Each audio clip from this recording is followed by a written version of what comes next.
Israel ವಿರುದ್ಧ ಪರಮಾಣು ಅಸ್ತ್ರವನ್ನ ಬಿಟ್ಟಿದೆ ಇರಾನ್. ಅಗತ್ಯ ಬಿದ್ದರೆ ಪರಮಾಣು ಅಸ್ತ್ರ ಬಳಕೆಗೆ ಹಿಂಜರಿಯಲ್ಲ ಅನ್ನೋದನ್ನು ಕೂಡ ಇರಾನ್ ಹೇಳ್ತಾ ಇದೆ. ಇಸ್ರೇಲ್ ಅಮೆರಿಕಾಗೆ ಇರಾನ್ ಕಠಿಣ ಸಂದೇಶವನ್ನು ರವಾನೆ ಮಾಡಿದೆ. ಇರಾನ್ನ ಯುದ್ಧ ನೌಕೆ ಉಡೀಸ್ ಬೆನ್ನಲ್ಲೇ ಎಚ್ಚರಿಕೆಯನ್ನ ಕೊಟ್ಟಿದೆ ಇರಾನ್. ಇಸ್ರೇಲ್ ವಿರುದ್ಧ ಪರಮಾಣು ಅಸ್ತ್ರವನ್ನ ಇರಾನ್ ಈಗ ಬಿಡೋದ್ರ ಬಗ್ಗೆ ಎಚ್ಚರಿಕೆಯನ್ನ ಕೊಡ್ತಾ ಇದೆ.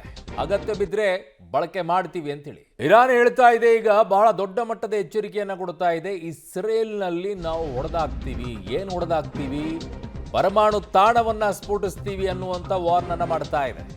ಇಸ್ರೇಲ್ನ ಪರಮಾಣು ತಾಣವನ್ನ ಸ್ಫೋಟಿಸುವ ಎಚ್ಚರಿಕೆಯನ್ನ ಕೊಡ್ತಾ ಇದೆ ಈಗ ಇರಾನ್. ಜಿಮೋನಾ ಪರಮಾಣು ತಾಣವನ್ನ ಸ್ಫೋಟಿಸುವ ಎಚ್ಚರಿಕೆಯನ್ನ ಕೊಟ್ಟಿದೆ. ಅಮೆರಿಕ ತೈಲ ಸಂಸ್ಕರಣಾ ಘಟಕಗಳ ಮೇಲೆ ದಾಳಿಯನ್ನ ಇರಾನ್ ಮಾಡ್ತಾ ಇದೆ. ಗಲ್ಫ್ ರಾಷ್ಟ್ರಗಳ ಪ್ರಮುಖ ಕೇಂದ್ರಗಳನ್ನ ಗುರಿಯಾಗಿಸಿ ದಾಳಿಯನ್ನ ಮಾಡ್ತಾ ಇರೋದು. ಈ ಮಧ್ಯೆ ಇಸ್ರೇಲ್ಗೆ ಎಚ್ಚರಿಕೆಯನ್ನ ರವಾನಿಸಿದೆ ಇರಾನ್. ಇಸ್ರೇಲ್ ಅಮೆರಿಕ ದಾಳಿಗೆ ಇರಾನ್ ದೊಡ್ಡ ಎಚ್ಚರಿಕೆಯನ್ನ ಕೊಟ್ಟಿದೆ. ಒಂದ್ ಕಡೆಗೆ ಪರಮಾಣು ಅಸ್ತ್ರವನ್ನ ಬಳಕೆ ಮಾಡೋಕ್ಕೂ ಕೂಡ ನಮಗೆ ಹಿಂಜರಿಯಲ್ಲ ಅಂತಿದೆ. ಮಗದೊಂದು ಕಡೆಗೆ ಇಸ್ರೇಲ್ ಹೇಳ್ತಾ ಇದೆ, ನಿಮ್ದು ಜಿಮೋನಾ ಪರಮಾಣು ತಾಣ ಏನಿದೆ ಅದನ್ನೇ ನಾವು ಸ್ಫೋಟಗೊಳಿಸ್ತೀವಿ, ಹುಷಾರ್ ಅಂತ ಎಚ್ಚರಿಕೆಯನ್ನ ಕೊಡ್ತಾ ಇದೆ.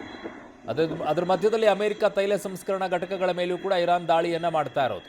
ನನ್ನ ಸಹೋದ್ಯೋಗಿ ಈಗ ಶಬೀರ್ ನನ್ನ ಸಂಪರ್ಕಕ್ಕೆ ಸಿಗ್ತಾ ಇದ್ದಾರೆ. ಶಬೀರ್, ಈಗ ಎರಡು ವಿಚಾರ. ಒಂದು, ಇರಾನ್ ಯುರೇನಿಯಂ ಅನ್ನ ಹೊಂದಬಾರದು, ಅದು ಪರಮಾಣು ಅಸ್ತ್ರವನ್ನು ಹೊಂದಬಾರದು ಅನ್ನೋದಕ್ಕೋಸ್ಕರನೇ ಅಮೆರಿಕ ಈ ದಾಳಿಯನ್ನ ಮಾಡಿ ಖಮೇನಿಯನ್ನ ಹೊಡೆದಾಕಿದ್ದು. ಆದರೆ ಈಗ ಇರಾನ್ ಹೇಳ್ತಾ ಇದೆ, ನಾವು ಇಸ್ರೇಲ್ ಮೇಲೆ ಈ ಪ್ರಯೋಗವನ್ನು ಮಾಡೇ ಮಾಡ್ತೀವಿ, ನೀವು ಹಿಂಗೆ ಇದ್ರಿ ಅಂತೇಳಿ ವಾರ್ನನ್ನು ಕೊಡ್ತಾ ಇದೆ. ಮಗದೊಂದು ಕಡೆಗೆ ಅಷ್ಟು ಸುಲಭನಾ ಇದು ಶಬೀರ್?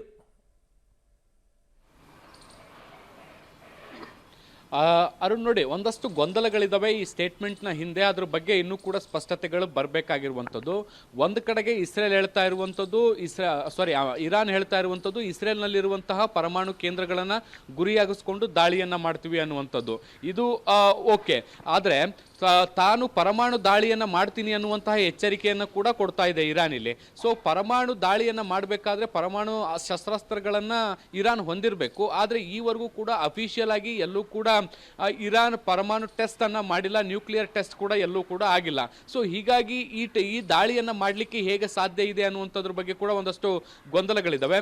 ಮತ್ತೆ ಇರಾನ್ನ ಬಳಿ ಇರುವಂಥ ಯುರೇನಿಯಂ ಏನಿದೆ ಅದರ ಸ್ಫೋಟದ ಕ್ವಾಂಟಿಟಿ ಅಥವಾ ಅದರ ಕ್ವಾಲಿಟಿ ಏನಿದೆ, ಯುರೇನಿಯಂನ ಕ್ವಾಲಿಟಿ ಅದು ಬಹಳಷ್ಟು ಕಡಿಮೆ ಇದೆ ಅನ್ನುವಂತಹ ಮಾಹಿತಿಗಳು ಕೂಡ ಇರುವಂತದ್ದು. ಹೀಗಾಗಿ ಪರಮಾಣು ಶಸ್ತ್ರಾಸ್ತ್ರಗಳನ್ನು ಹೊಂದಲಿಕ್ಕೆ ಇರಾನ್ಗೆ ಬಹಳಷ್ಟು ಸಮಸ್ಯೆ ಕೂಡ ಆಗ್ತಾ ಇತ್ತು. ಅದು ರಷ್ಯಾದಿಂದ ಇಂಪೋರ್ಟ್ ಮಾಡ್ಕೊಳ್ಳುವಂತ ಕೆಲಸವನ್ನು ಕೂಡ ನಿರಂತರವಾಗಿ ಮಾಡ್ತಾ ಇತ್ತು.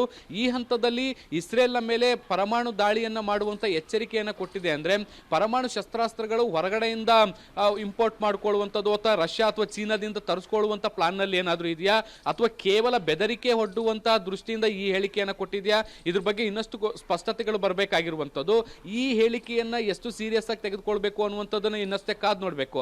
ಆದ್ರೆ ಇದನ್ನ ಪಕ್ಕಕ್ಕಿಟ್ಟು ನಾವು ನೋಡೋದಾದ್ರೆ ಇಸ್ರೇಲ್ ನಲ್ಲಿರುವಂತಹ ಪರಮಾಣು ಮೂಲ ಸೌಕರ್ಯಗಳನ್ನ ಗುರಿಯಾಗಿಸಿಕೊಂಡು ಇರಾನ್ ದಾಳಿ ಮಾಡ್ತೀವಿ ಅನ್ನುವಂತ ಹೇಳಿಕೆಯನ್ನು ಕೊಟ್ಟಿದೆಯಲ್ಲ, ಇದು ಬಹಳಷ್ಟು ಮಹತ್ವದ ಎಚ್ಚರಿಕೆಯಾಗಿರುವಂಥದ್ದು. ಈ ಎಚ್ಚರಿಕೆಯನ್ನು ಇಸ್ರೇಲ್ ಹೇಗೆ ಸ್ವೀಕರಿಸುತ್ತೆ ಅನ್ನುವಂಥದ್ದನ್ನ ಕೂಡ ಕಾದು ನೋಡಬೇಕು. ಒಂದ್ ವೇಳೆ ಆ ರೀತಿಯಾದಂತಹ ದಾಳಿಗೆ ಇರಾನ್ ಏನಾದ್ರೂ ಮುಂದಾದಂತಹ ಸಂದರ್ಭದಲ್ಲಿ ವಿಕಿರಣ ಸೋರಿಕೆಯಿಂದಾಗಿ ಇಡೀ ಇಸ್ರೇಲ್ ಧ್ವಂಸ ಆಗುವಂತ ಸಾಧ್ಯತೆಗಳಿದಾವೆ. ಅರುಣ್, ಓಕೆ, ಹಾಗೆ ಸಂಪರ್ಕದಲ್ಲಿ ಶಬೀರ್, ವಾಪಸ್ ಬರ್ತೀನಿ. ವಿಕಿರಣ ಸೋರಿಕೆ ಆದರೆ ಅದರ ಪರಿಣಾಮಗಳು ಏನಾಗುತ್ತೆ ಅನ್ನುವಂಥದ್ದನ್ನು ಜಪಾನ್ ಈಗಲೂ ಕೂಡ ಅನುಭವಿಸ್ತಾ ಇದೆ. ಅವತ್ತಾಗಿರುವಂಥ ಒಂದು ಅನಾಹುತನೇ ಸಾಕು ಈ ಪ್ರಪಂಚಕ್ಕೆ. ಮತ್ತೊಂದು ಅನಾಹುತ ಮಗದೊಂದು ಕಡೆಗೆ ಆಗಬಾರ್ದು. ಅದಕ್ಕೋಸ್ಕರನೇ ಕೋತಿ ಕೈಯಲ್ಲಿ ಹಿಂಗೆ ಆಡಿಸ್ತೈತೆ ಇರಾನಿಗೆ.